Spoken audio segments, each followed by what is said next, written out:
Final group games we go over in the Copa America, and we've got a bit of a zinger. In Group B, it's Venezuela, it's Peru. Who's going to come out on top? We'll take a little look. That's right, folks, back once again with another 5-minute preview. Looking forward to Venezuela against Peru in Copa America. And we'll get to that in just 1 second. If you're new, where have you been, boys? Smash your subscribe button and get your bang out to date with all things Copa America related, Blackburn Rovers related. Well, football related, we're going to roll here.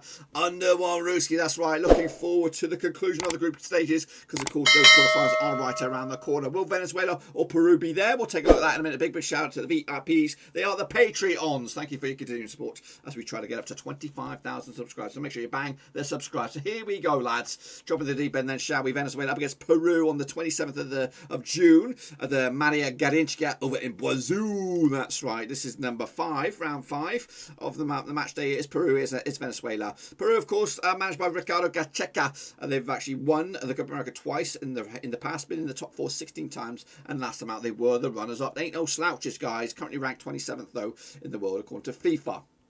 This is all that remains for Peru at the moment. Venezuela, 27th of June. Previously, their record so far started off with a bit of a walloping against Brazil. Bounced back, though, with a 2-1 win against Colombia. And, of course, right here, right now, quite recently, 2-2 draw against Ecuador. Boom, that rhymes, baby. So let's remind ourselves of the 26-man squad that make up Peru. Of course, we've got Pedro Galice likely to be between the sticks. We've got Alderson Santamaria at the back. We've also got Miguel Taruco from St. Etienne over in Ligue 1. Moving into midfield, we've got the likes of Christian Cueva, Renato Tapia, probably the most expensive player on the pitch. And, of course, the man up top, Gianluca Lapadula, with the coolest name in town. What about, of course, the starting 11? Well, here we go. We've got Pedro Galice between 6. Marcos Lopez, Alexander Calenda, Christian Ramos as well with Aldo Corzo at the right back. Christian Cueva on the left, Andre Carrillo on the right, Tapia and Yotun in midfield with Sergio Pena feeding the likes of Gianluca Lapadula, who did score quite recently, so we'll see if he continues with that vein. Next up, of course, Venezuela. Let's get into the mix then. Take a look at these badges. Of course, Venezuela,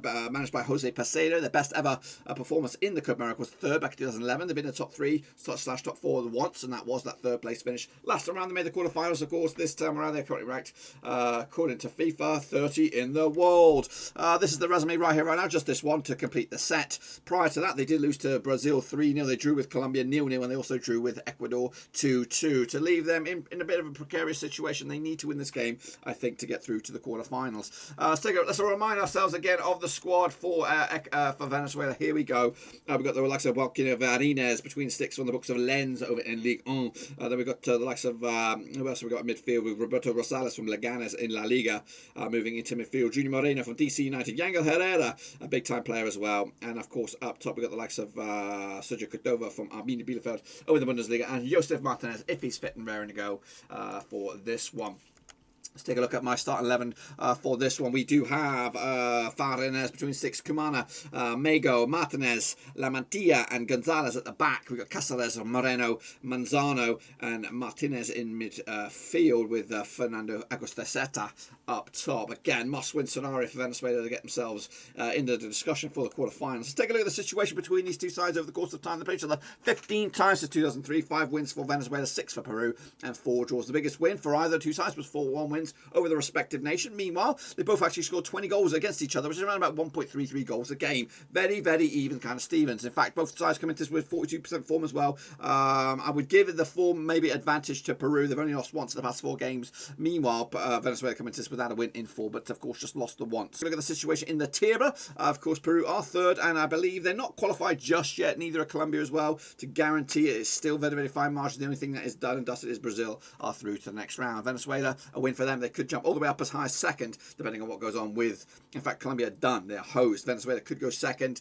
Oh, it's still a lot on the offering on this one. Meanwhile, they put a vote out there. 435 years put a vote in. 25% gone with Venezuela, 62% gone with Peru, and 13% have gone with the draw. Moving into the bookies then, shall we? The bookies currently have Venezuela 12-5 for the victory. 2-1 is your draw. 11-8 is your Peru. And a quick look at the odds for the title. Of course, Brazil are red hot favourites. Peru 33-1. Venezuela 200-1. Only 9 teams still in the mix. Of course, Bolivia are out. But for me, I'm going to go with a cheeky 2-0 win for Peru to take the 3 points and, of course, confirm their spot in the knockout stage. And I believe it's going to be a bit of a guessing game, but I think Venezuela will go out. Let me know your thoughts and opinions about this, of course, and of course the Copa America as well, as we look forward to those quarterfinals. Be sure to give the video some love and smash your thumbs up, smash your subscribe, check the links down below on Twitter, Twitch, Facebook, and of course Patreon as well. If you want to support the channel, check out those links. Until then, I'll see you soon for the next one, which of course will be reviews, and then of course the quarterfinals.